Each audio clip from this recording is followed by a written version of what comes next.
अस्सलाम वालेकुम। Urinary system के इंट्रोडक्शन के बाद हमारा नेक्स्ट टॉपिक है functions of nephron. Functions of nephron में हमने कल भी देखा था कि किडनी के 2 बेसिक पार्ट्स होते हैं। The first part is known as the cortex and the second part is known as the medulla. Cortex में मिलियन ऑफ नेफ्रॉन्स पाए जाते हैं जिनका बेसिक फंक्शन होता है फिल्टरिंग यूनिट का या फिल्ट्रेशन का काम कर रहे होते हैं। इसके बाद उसमें बाकी जो काम हो रहे होते हैं वो है सिक्रेशन का और रीअब्जॉर्प्शन का। Filtration, secretion and selective reabsorption, ये 3 काम है जो नेफ्रॉन परफॉर्म कर रहा है। अब फिल्ट्रेशन किस तरह से होती है? फिल्ट्रेशन में उन्होंने बताया हुआ है कि kidneys has million of filtering units called the nephron. हमें पता है कि किडनी के कॉर्टेक्स पार्ट में मिलियंस ऑफ नेफ्रॉन्स होते हैं जो कि फिल्ट्रेशन करवा रहे होते हैं। नेफ्रॉन्स 2 तरीके से काम करते हैं। At first, glomerulus filters your blood and tubule returns needed substances into your blood and remove the waste. वो हमें पता है फिल्ट्रेशन का मतलब होता है जो चीज़ नीडेड है वो नीचे चली जाएगी, रीअब्जॉर्ब हो जाएगी, और जो चीज़ वेस्टेड थी या अनवांटेड थी वो रिमूव हो जाएगी। ठीक है, उसके बाद हमारे पास आता है सिक्रेशन का काम। सिक्रेशन में क्या होता है कि tubular secretion is the transfer of material from peritubular capillaries to the renal tubules. ठीक है, पेरीट्यूब्यूलर कैपिलरीज में से ट्रांसफ़र होता है इन सब मटेरियल्स का। कहाँ पे जाता है?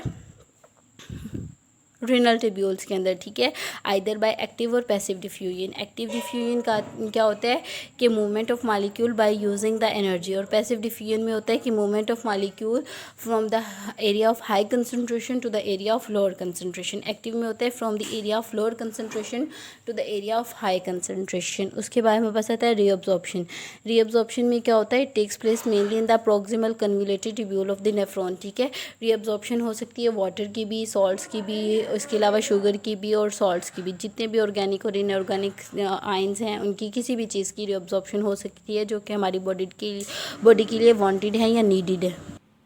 उसके बाद हमारे पास आता है व्हाट इज़ यूरिन। यूरोलॉजी का चैप्टर स्टार्ट हुआ। यूरिनरी सिस्टम का नेक्स्ट टॉपिक है व्हाट इज़ यूरिन। यूरिन क्या होता है? Urine is the waste product that the urinary system is responsible for eliminating from the body. ठीक है, हमें पता है कि वेस्ट प्रोडक्ट है, अनवांटेड मटेरियल है जो कि यूरिनरी सिस्टम रिस्पॉन्सिबल होता है बॉडी से इसको एलिमिनेट करवाने के लिए, और किडनीज में ये बनता है। उसके बाद यूरिन बेसिकली 95% वाटर होता है, 5% it is made up of urea, uric acid, creatinine, salt and various pigments and sugar. अब कौन सा साल्ट्स हैं, कौन सी इसमें शुगर है, कौन सा सॉल्ट है, कौन से पिगमेंट है, ये हम आगे देखते हैं। ठीक है, volume, average volume excreted is about 1000 to 2000 millilitre per day. ठीक है, ये नॉर्मल वैल्यू है। कलर इसका नॉर्मली पेल येलो से एम्बर कलर होता है, depends upon the pigment known as the urochrome. ठीक है, ऑर्डर जो है वो यूरिन की जो नॉर्मल ऑर्डर होती है वो एरोमेटिक ऑर्डर है।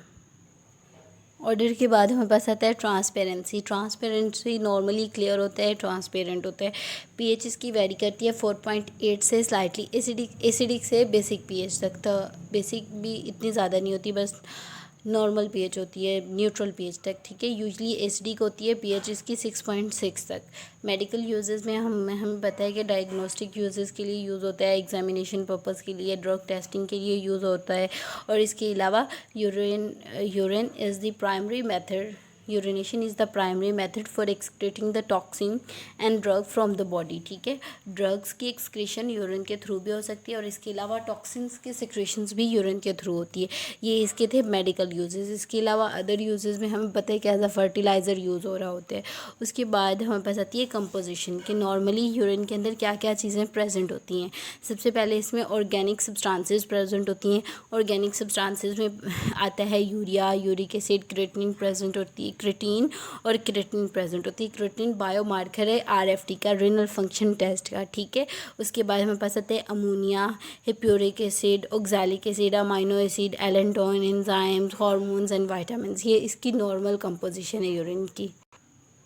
ठीक, अब हमारे पास आती हैं इनऑर्गेनिक चीज़ें। इनऑर्गेनिक में हमारे पास सॉल्ट्स आ रहे हैं, आयंस आ रहे हैं, इलेक्ट्रोलाइट्स हैं, सोडियम है, सल्फेट है, मैग्नीशियम है, क्लोराइड है, potassium, iodine, phosphate and calcium. ठीक है, ऑर्गेनिक और इनऑर्गेनिक आयंस के बाद हमारे पास जो नेक्स्ट चीज़ आती है वो abnormal constituents of urine. Abnormal condition कौन सी होती है? Like as protein.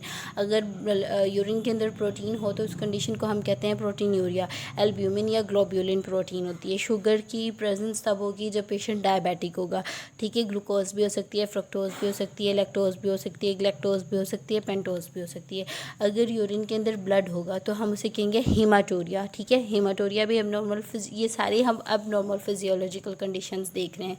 अगर यूरिन के अंदर प्रोटीन्स होंगी तो प्रोटीन यूरिया, शुगर होगी तो फिर हमें पता है कि डायबिटिक पेशेंट होगा तो शुगर होगी ऑब्वियसली, ब्लड होगा तो हीमाटोरिया उसे कहेंगे। आरबीसीज भी हो सकती हैं, डब्ल्यूबीसीज भी हो सकती हैं। पिगमेंट्स होंगे तो बिलीरुबिन हो सकता है, यूरोक्रोम की एक्सेसिव अमाउंट हो सकती है, पोरफायरिन हो सकता है, मेलानिन हो सकता है, ठीक है। अगर ये बिलीरुबिन की अमाउंट ज़्यादा होगी या यूरोक्रोम की अमाउंट ज़्यादा होगी तो हमें पता है कि पेशेंट जो है वो जॉन्डिस में जा रहा है या फिर हेपेटिक इनसफिशेंसी या हेपेटिक प्रॉब्लम्स है।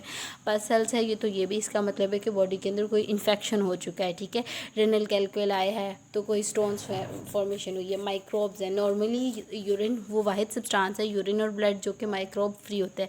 अगर माइक्रोब्स इसमें प्रेजेंट है तो ऑब्वियसली कोई ना कोई इन्फेक्शन होगी। This will all about our today's lecture. अल्लाह हाफिज़।